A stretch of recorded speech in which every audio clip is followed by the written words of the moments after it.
Coucou, je viens pour ouvrir ce vlog. On est vendredi 7 je crois. J'ai pas sorti de vlog la semaine dernière, enfin aujourd'hui pour moi. J'ai décidé qu'en fait les vlogs je les ferai un peu quand j'ai envie, quand j'ai des choses à vous montrer. Et cette semaine il va se passer pas mal de choses, donc voilà, je me suis dit que c'était le bon moment. Et en fait, j'ai surtout très envie de vous prendre pour vous parler de la lecture que j'ai terminée il y a 2 jours. Un livre dont j'ai extrêmement hâte de vous parler. En fait, je vous reprendrai un peu plus tard dans la journée pour vous montrer un peu mes réceptions de la semaine, vous parler un peu de mes lectures, etc. Mais j'avais trop envie de vous parler de ce livre maintenant. Il s'agit de Le réseau Jane de Heather Marshall, qui a été, je pense, un de mes plus gros coups de cœur depuis le début de l'année. C'est un livre qui m'a énormément émue, qui m'a révoltée. C'est un livre qui est venu résonner également en moi et qui m'a fait me rendre compte à quel point rien n'est jamais acquis. C'est un roman avec un peu une triple temporalité. On est dans les années donc 2017 avec Angela et Tina, un couple de lesbiennes qui cherchent à avoir un enfant, qui a un fort désir de maternité. Et Angela travaille dans une boutique une espèce de brocante d'antiquité et va retrouver une lettre dans cet endroit. Et puis à côté, on suit dans les années 60 Evelyn Taylor, qui est une jeune femme qui va tomber enceinte et qui va être amenée dans un couvent, dans une espèce de couvent pour accoucher. Elle va être également avec Margaret et c'est l'histoire de ces deux femmes que l'on va suivre donc dans ces années-là et puis durant plusieurs années. Et puis on rencontre également Nancy qui est une jeune femme qui va accompagner une de ses amies se faire avorter par une faiseuse d'ange, comme on dit. D'ailleurs qui va rencontrer des soucis médicaux, qui va devoir être amenée aux urgences.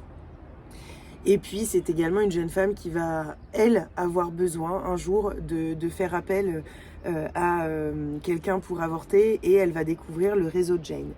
Et donc le réseau Jane, c'est vraiment un réseau qui a existé, qui malheureusement va sûrement reprendre du service. C'est en fait des femmes, une société, un réseau de femmes et d'hommes d'ailleurs je pense, qui était en place dans les années 60, 70, 80 aux États-Unis, notamment à Chicago, et qui permettait aux femmes d'avorter de façon clandestine, illégale, mais d'avorter de façon plus safe. Oula, un gros bourdon. D'avorter de façon plus safe, d'être voilà, accompagnée dans cette étape sans risquer leur vie, en fait, sans risquer de perdre la vie suite à cet avortement et tout en étant également comprise. Dans ce roman, on est à Toronto. J'ai adoré d'ailleurs être dans cette ville parce que j'y suis déjà allée. J'ai ma tante qui habite là-bas et c'est une ville que j'apprécie beaucoup. Donc j'étais très heureuse de découvrir cette ville dans ce roman. Et donc cette autrice s'est inspirée de l'histoire du réseau Jane aux États-Unis pour nous parler de ce réseau à Toronto, au Canada. Et donc de tout le combat mené pour en fait pour que les femmes puissent avorter. Mais en fait ce roman va beaucoup plus loin. Ce roman il va beaucoup plus loin parce qu'il nous parle pas seulement d'avortement, il nous parle de désir de maternité, il nous parle d'avortement bien sûr.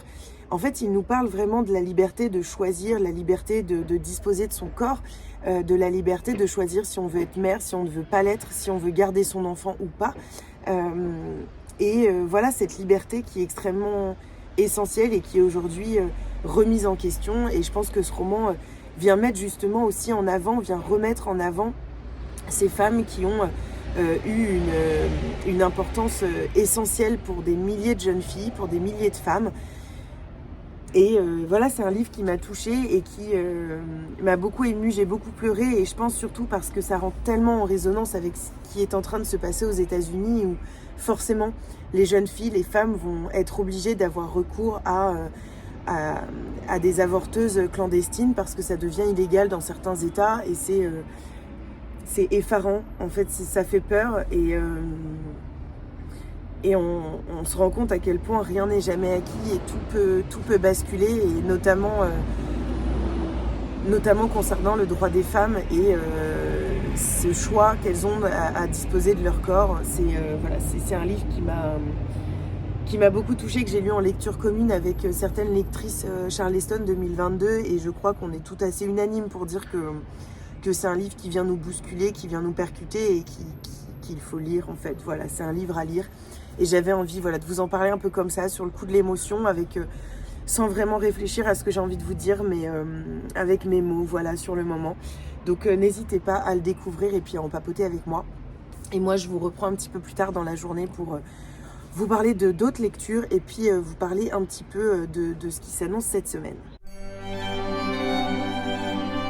Je vous reprends, on est vendredi après-midi, on allait faire quelques courses avec mon chéri. Léon est à l'école et donc j'en profite pour vous montrer quelques réceptions de cette semaine. Hier, j'ai reçu le dernier roman de Clarisse Sabar, Un air déterminé. C'est donc publié comme d'habitude chez Charleston. Cette couverture donne trop envie, je trouve que c'est vraiment printanier et donc j'ai trop envie de le lire là. Alors, en plus, il y a La vie de Lisée en moi. Coup de cœur pour cette histoire familiale pleine d'humanité, de bienveillance et d'amour. Je vais vous lire le résumé. Châtillon-sur-Indre. L'été 2018 s'annonce mouvementé pour Lisa. Tandis qu'elle s'apprête à recueillir sa mère fragilisée par la violence de son ex-compagnon, elle doit également héberger son grand-père Loulou, dont la maison est en travaux. Or, cela fait 8 ans que tous deux ne se parlent plus.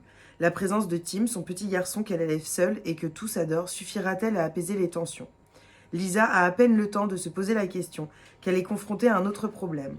La rénovation de la maison de Loulou met au jour une pièce condamnée contenant un mystérieux coffret. Comment Lisa aurait-elle pu imaginer que celui-ci renferme un terrible secret qui tourmente son grand-père depuis son enfance ? Tout commence en juillet 1939, lorsque la jeune Aurélia, inquiète de voir son monde vaciller face à la menace d'une nouvelle guerre, décide de tenir son journal des événements. À la suite de Lisa et d'Aurélia, deux héroïnes inoubliables, Clarisse Sabar nous entraîne dans une fresque familiale et historique éblouissante au cœur de la Seconde Guerre mondiale. Autant vous dire que ce roman me fait extrêmement envie. J'ai reçu aujourd'hui La sage-femme d'Auschwitz de Anna Stuart.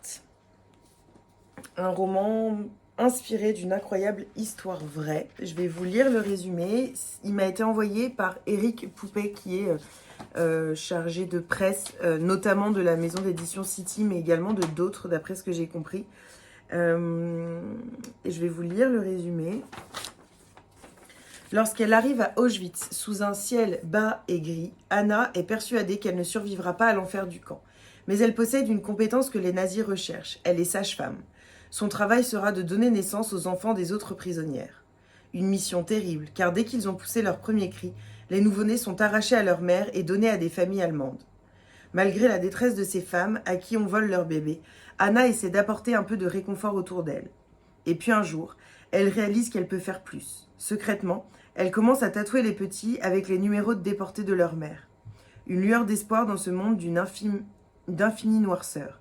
Et si un jour, après l'horreur de la guerre, grâce à ce petit geste, ces enfants et leur mère pouvaient se retrouver. Je pense que c'est un livre qui va beaucoup me toucher et j'avais très envie de le découvrir.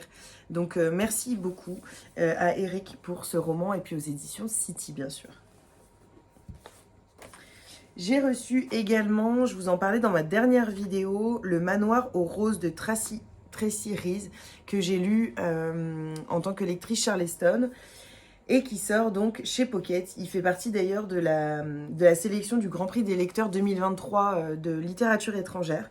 Et pour le coup, il va faire partie de mon top 3 parce que pour l'instant, je n'ai pas eu de gros coup de cœur dans cette sélection. Donc c'est sûr que celui-ci, pour l'instant, est un petit peu en haut de la liste, même si il y en a d'autres, notamment le Pavillon des combattantes qui était, je crois, aussi dans cette sélection. Il faut que je regarde exactement.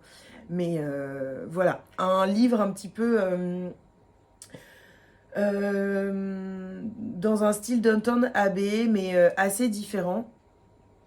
On est donc à Londres en 1895 et en fait on suit Mabs qui va devenir une servante, une domestique d'une famille. Et elle va vite se rendre compte qu'il y a beaucoup de secrets. On est vraiment entre le Londres très aristocrate et le Londres des bas-fonds, comme on dit. C'est un livre que j'avais beaucoup aimé, donc n'hésitez pas à aller voir la chronique que j'en ai fait dans ma vidéo sur les sorties poche du mois d'avril, parce que j'en parle un peu plus. J'ai reçu également, alors on passe un petit peu à de la jeunesse, une bande dessinée de chez Jungle Freezy, que j'avais très envie de découvrir. Je sais pas, ça me donnait envie de découvrir ce livre sur une jeune femme, enfin sur une adolescente qui a du mal avec ses cheveux. Et je trouve que voilà, c'est assez intéressant. Et puis je me disais qu'après je pourrais l'offrir à ma petite cousine qui a 8 ans. Et je pense que c'est voilà, une petite bande dessinée qui pourrait lui plaire. Donc voilà. Ça c'est quoi? Ah oui, il y a une page qui n'est pas... D'accord, je me disais aussi. Il y a une page qui n'est pas coupée. Ça m'arrive assez régulièrement en ce moment que des pages ne soient pas coupées dans les bandes dessinées. C'est marrant. Donc je la couperai, tant pis. Et j'ai reçu 2 petits livres pour Léon de chez Bayard Jeunesse. Enfin, pour Léon. Pour le coup, on va les lire et puis je pense que je les offrirai. Je crois que j'en avais demandé un, puis j'en ai reçu 2. Là, c'est Imagine le lion et puis il y a Imagine la colombe. Imagine-toi dans la peau d'un lion, secoue ta crinière, rugis sans toi fort. En écoutant l'histoire, l'enfant est invité à l'imagination, l'intériorité et la découverte de sa propre force, un voyage riche en sensations. Et celui sur la colombe, l'enfant est invité à l'imagination, l'intériorité et la découverte de sa propre liberté. En fait, j'aime beaucoup ces petites collections. Il y avait le bol de l'empereur et l'envol du papillon qui également abordait voilà, dans des tout petits livres pour enfants des questions importantes. Et donc ici, c'est la force et la liberté. Et j'aime bien ces petites collections de livres. Donc voilà, c'est bien, ça vient compléter. Et puis je verrai si on les offre ou si on les garde. Mais en tout cas, trop contente. Merci beaucoup. Et je vais pas vous faire un inventaire de tout ce que j'avais reçu. J'ai pas reçu grand chose cette semaine. Et puis je les ai présentés sur Instagram. Mais je suis en train de terminer. Je me souviens de Fallujah de Ferhat Alani que j'adore. C'est vraiment un livre qui me plaît énormément, qui nous emmène en Irak dans les années donc 1970, où le jeune Rami, qui est donc le grand-père du narrateur, va fuir la dictature de Saddam Hussein et qui va être donc réfugié politique en France. Et à la fin de sa vie, il est atteint d'amnésie et son fils, Euphrate, va essayer de démêler un petit peu ce qui a pu se passer en Irak et sur le chemin de l'exil. Donc voilà, c'est un livre qui me plaît énormément, qui est très beau, qui est très poétique, qui est très fort sur tout ce qui se transmet, ce qui ne se transmet pas, les secrets, les non-dits. Enfin, vraiment, j'adore ma lecture. Je vais également lire en lecture commune cette semaine, dans le cadre du Book Club Challenge de lire en voyageant, Le train des enfants de Viola Ardon, donc, qui nous entraîne en Italie. Naples, 1946. Amerigo, 7 ans, quitte son quartier pour monter dans un train. Avec des milliers d'autres enfants du Sud, il traversera toute la péninsule et passera quelques mois dans une famille du Nord. Une initiative du Parti communiste vouée à arracher les plus jeunes à la misère après le dernier conflit mondial. Loin de ses repères, de sa mère, Antonietta, et des ruelles de Naples, Amerigo découvre une autre vie. Déchiré entre l'amour maternel et sa famille d'adoption, quel chemin choisira-t-il ? S'inspirant de faits historiques, Viola Ardon livre le récit d'un amour manqué entre un fils et sa mère. Immense succès en Italie et traduit dans de nombreux pays, ce roman remarquable révèle une autrice d'exception. Et je vais également lire Immersion de Emiliano Podi, c'est publié chez Albin Michel. C'est un livre que j'avais extrêmement envie de lire, je vais vous lire le résumé, vous allez comprendre pourquoi. À 100 ans, Leni Riefenstahl nage sereinement dans les eaux des Maldives. C'est son ultime plongée, la dernière fois qu'elle pourra photographier la barrière de corail. Derrière elle, Martha, une jeune biologiste marine, a pour mission de l'escorter. Mais Martha n'est pas là par hasard. Elle suit Leni depuis longtemps, à distance, compilant toutes les informations possibles sur la réalisatrice d'Hitler. Elle est particulièrement obsédée par Tiefland, tourné en 1941, avec des figurants d'Igan, dont la mère de la jeune femme, enrôlée dans des camps avant d'être déportée à Auschwitz. Tandis que Lénie nage, Martha, dans son sillage, voit enfin l'occasion de remonter le cours du passé et de solder les comptes. Faisant magistralement alterner les voix et les registres, Emiliano Podi construit autour de la figure terrible et fascinante de Leni Riefenstahl un roman puissant inspiré de faits réels. Voilà pour mes réceptions et mes lectures en cours et je vous reprends très vite. J'ai plusieurs événements cette semaine, dont la sortie du roman de Clarisse Sabar. On fait une petite fête avec les éditions Charleston et puis j'ai également l'inauguration d'une librairie. La librairie des éditions L'Iconoclaste, Les Arènes et Collection Proche. Donc voilà, trop hâte d'aller découvrir ça. En plus, j'adore leurs locaux, donc j'imagine même pas la librairie. Et de toute façon, je vous emmènerai avec moi. Peter leur raconta de quelle façon ils avaient fait sa connaissance sur le bateau. Agnès s'essuya la bouche avec son tablier. « En fait, c'est un peu comme ici, répondit-elle.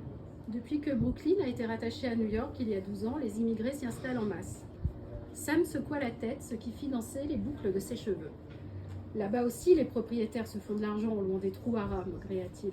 Il n'y a qu'à voir Brownsville. » Fergus rétorqua qu'il fallait bien loger les gens.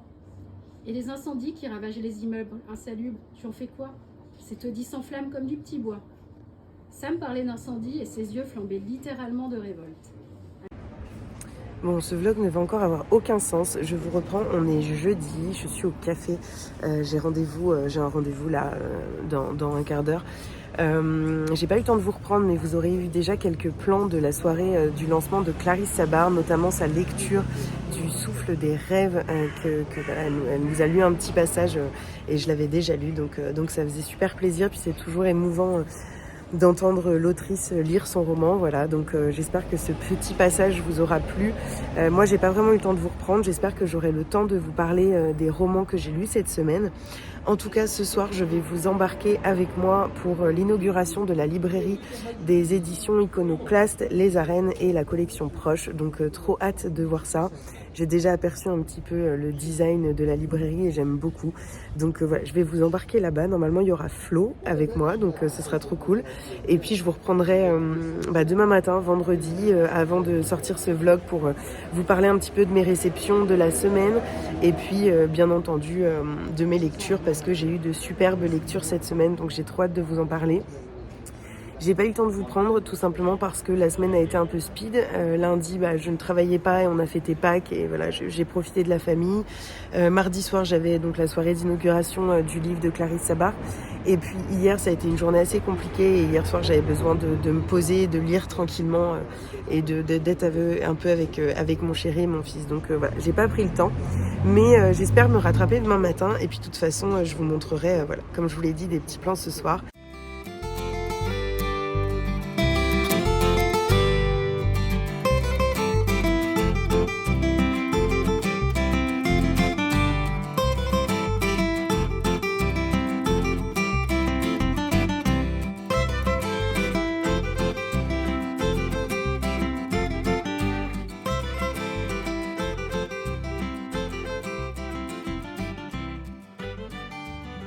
Je vous reprends, on est vendredi matin et je voulais vous faire un petit update de tout ce qui s'est passé cette semaine. J'ai pas forcément eu le temps de vous prendre et j'ai envie de sortir ce vlog aujourd'hui. Donc je viens papoter un petit peu avec vous.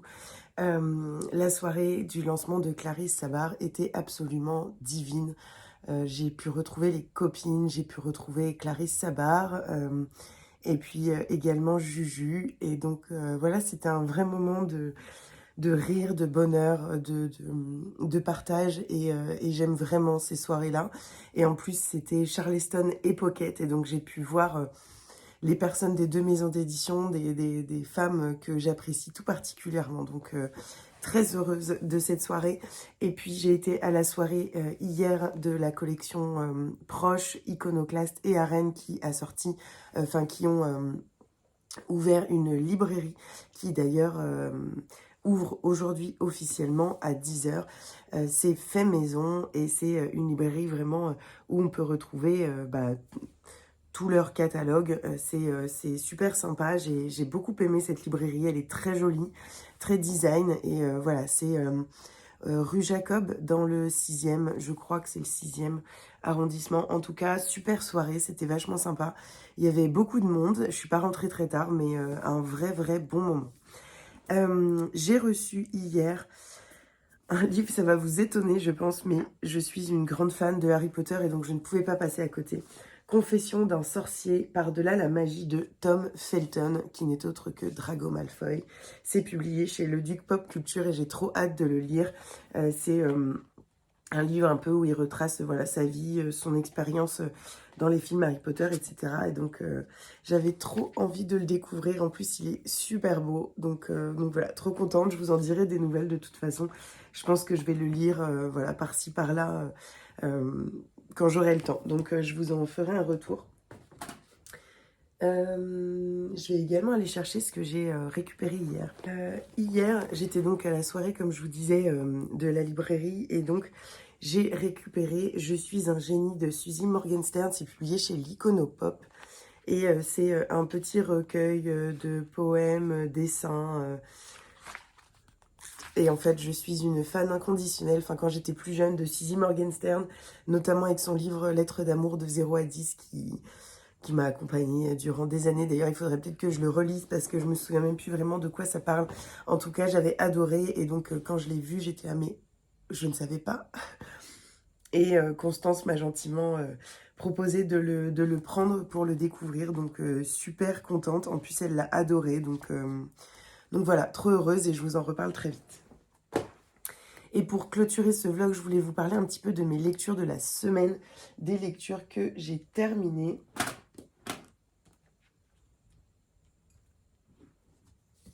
Hop. J'ai fini, je me souviens, de Fallujah, de Ferhat Alani. Je vous en ai parlé dans les plans précédents, donc je ne vais pas vous refaire un récap de l'histoire. Je pense que c'est un coup de cœur, un vrai coup de cœur. Un roman qui m'a fait voyager en Irak, qui m'a fait découvrir l'Irak qu'on ne connaît pas. Parce que pour nous, l'Irak, enfin en tout cas pour moi et je pense pour beaucoup, l'Irak c'est ce pays que l'on connaît à travers les Américains, à travers la guerre, à travers le terrorisme.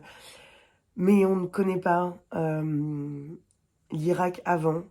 Et j'ai adoré ce voyage. J'ai adoré ce voyage auprès de Rami et de Frat. J'ai adoré découvrir la vie de Rami dans les années 70. Et puis son exil et son arrivée en France.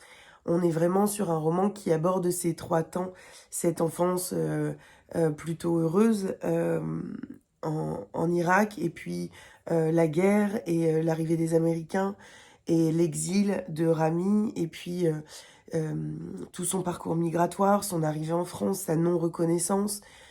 C'est vraiment un livre très complet et avec une écriture,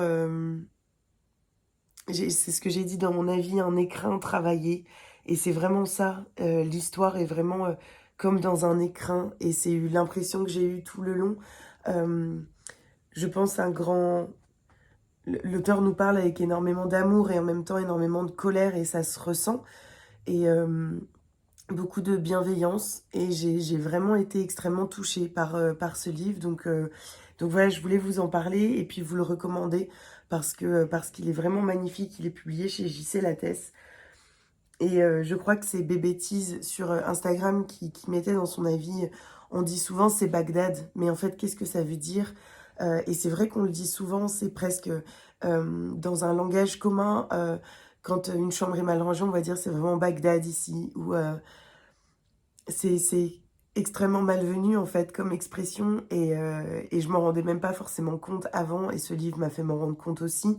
Bon, j'utilise pas cette expression personnellement, mais c'est vrai que pas parce qu'elle me choquait, parce que c'est pas une expression que j'utilise. Et voilà, avec ce livre, on découvre vraiment un autre pays et vraiment l'histoire de ce pays. Et j'ai trouvé ça très bien documenté et vraiment magnifique. Donc voilà, n'hésitez pas à le découvrir. J'ai également terminé Le Train des enfants de Viola Ardon. Et pour l'instant, je ne sais pas trop quoi en dire, donc je vous en reparlerai peut-être dans le prochain vlog, mais surtout en post. C'est un livre qui m'a qui m'a plu pour le côté historique, mais qui m'a un petit peu laissé de marbre. Je ne sais pas si c'est l'histoire ou si c'est la façon de construire, enfin, non, si c'est l'écriture, pardon, ou la façon de construire l'histoire. En tout cas, j'ai trouvé ça lent, j'ai eu du mal à me remettre dans ma lecture et bah, je ressors mitigée, mais j'ai encore du mal à savoir ce que j'en pense. Je l'ai terminé hier soir en rentrant de l'inauguration de la librairie. Et j'arrive pas à mettre des mots sur ce que je ressens, donc je vous en reparlerai plus en détail à un autre moment. Voilà. Et pour finir, j'ai terminé Immersion de Emiliano Podi. C'est publié aux éditions Albin Michel et c'est un livre que j'ai aimé. Je l'ai beaucoup aimé parce que j'ai aimé l'écriture, j'ai aimé cette rencontre, ce côté historique d'une partie de l'histoire que je ne connaissais pas, une femme que je ne connaissais pas. J'ai trouvé ça en fait extrêmement intéressant. Après, j'ai pas été transportée comme je pensais que je l'aurais été, mais une vraie bonne lecture. Je vous ai déjà parlé du résumé dans les plans d'avant, donc je vais pas vous refaire le résumé, mais j'ai aimé rencontrer cette femme qui est Leni Riefenstahl. Mais je ne sais pas, il y a quelque chose un peu comme le train des enfants en fait qui m'a bloqué. Est-ce que c'était dans l'écriture? Est-ce que c'était dans la façon d'écrire? Ou est-ce que c'était dans l'histoire et dans la façon de créer cette histoire? Je sais pas exactement. En tout cas, j'ai pas été transportée comme je l'aurais aimé. Mais c'est quand même un livre que pour le coup j'ai aimé.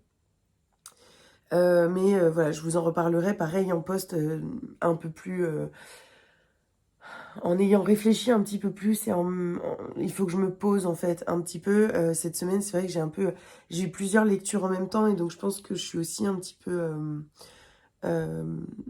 perdue entre tout ça. Et puis bah, j'ai des maux de tête. Ça n'a rien à voir avec la lecture, mais j'ai des maux de tête un peu incessants et enfin, je suis fatiguée, voilà. Et donc j'ai un peu du mal à penser et du mal à me poser. Donc je vous en reparlerai bientôt. Et puis voilà. Voilà, j'espère que vous aurez passé un beau moment dans ce vlog. Comme d'habitude en ce moment, les vlogs n'ont un peu ni queue ni tête. Ils commencent à un moment, je les termine très tard. Mais j'espère que les choses vont s'apaiser un petit peu et que je vais réussir à plus tourner. Je pense qu'avec les beaux jours, le soleil qui est là plus tard, ça va le faire. Mais voilà, en ce moment, la période n'est pas forcément très simple pour moi. Je vous en ai déjà un petit peu parlé, mais voilà, c'est pas très simple, que ce soit au boulot ou physiquement, c'est un petit peu dur. Donc voilà. Et puis, j'espère que vous avez quand même passé un joli moment et que vous aurez apprécié cette vidéo. Une vidéo sortira dimanche, normalement, sur les sagas historiques que j'aime. Donc voilà, j'espère que vous ferez un bel accueil à cette vidéo parce que les sagas historiques, c'est vraiment mon genre favori. Et puis moi, je vous fais des bisous et je vous retrouve très vite dans une nouvelle vidéo.